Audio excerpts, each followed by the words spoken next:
Minister Jaishankar, India has more of a multiple choice mindset. Would that be right? From non-alignment to, I think you may have called it, or somebody else called it, all alignment.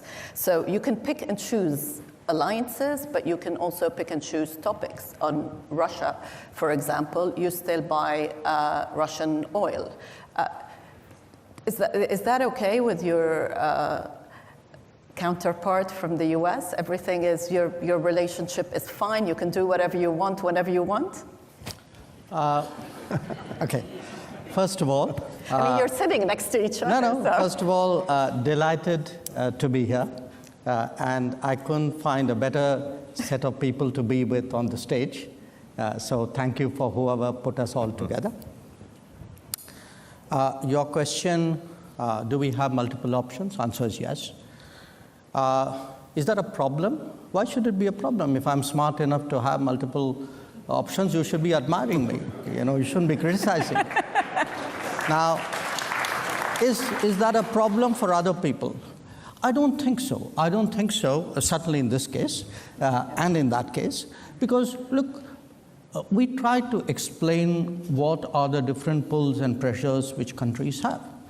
And it's very hard to have a unidimensional relationship. Now, again, different countries and different relationships have different histories. If I were to look, say, between the US and Germany, it is rooted, there's an alliance nature to it. There's a certain history on which that relationship is grounded. In our case, it's very different. So I don't want you to even inadvertently give the impression that we are purely and unsentimentally transactional. We are not.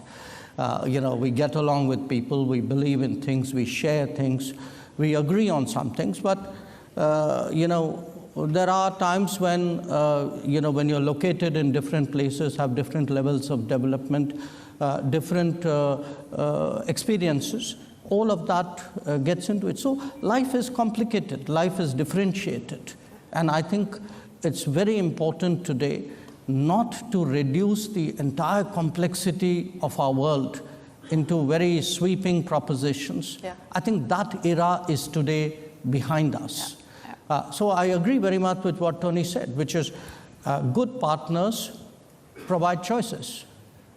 Smart partners take some of those choices. But sometimes there will be choices on which you say, well, I think I'll pass up on that one.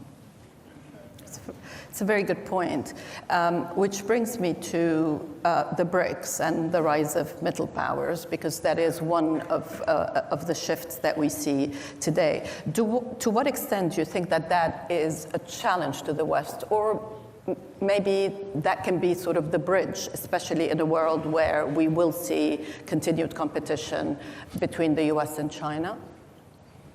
And I'm going to ask Minister Jaishankar first, but I'd love for both of you to come in as well. I thought maybe the BRICS one, you wanted the US. After you, Jai, please.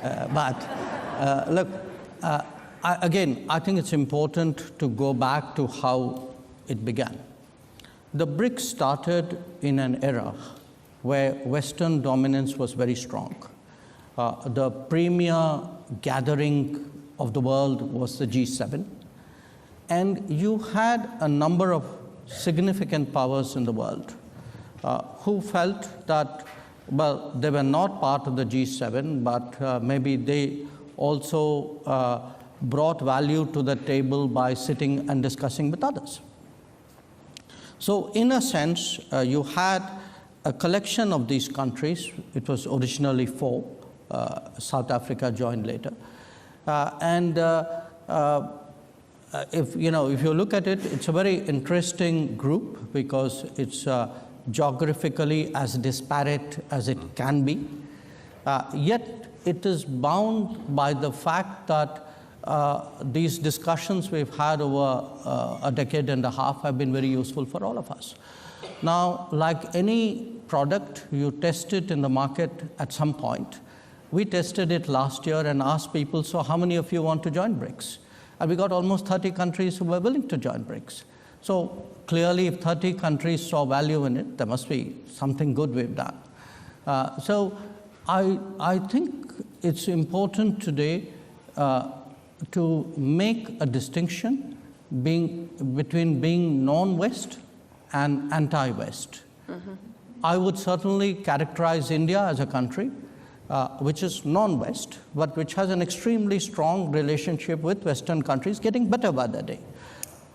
Not everybody else necessarily in that grouping might qualify for that description, but the contribution the BRICS has made, if one looks at the G7 and how it evolved into the G20, I think in a way, those additional 13 members who came into its bigger grouping, 5 of them are BRICS members. The fact that there was another group which was meeting regularly and discussing and debating, I think certainly was an input into the expansion of the G7 into the G20. So I think we did a service to the world. What is the view from India? What would you, if you had some advice for your colleagues, what would you tell them? Well, I don't have advice for my colleagues, though I think all of us follow the enormous efforts which Tony is putting in right now. But look, the way we look at it, there are different dimensions, different elements to this. Number one, we must be clear that what happened on October 7th was terrorism. No caveats, no justification, no explanation. It was terrorism. Number two, as Israel responds, it is important that Israel should have been very mindful of civilian casualties, that it has an obligation to observe international humanitarian law. Number three, the return of hostages is today imperative. Number four, there is a need for a humanitarian corridor, a sustainable humanitarian corridor to provide relief.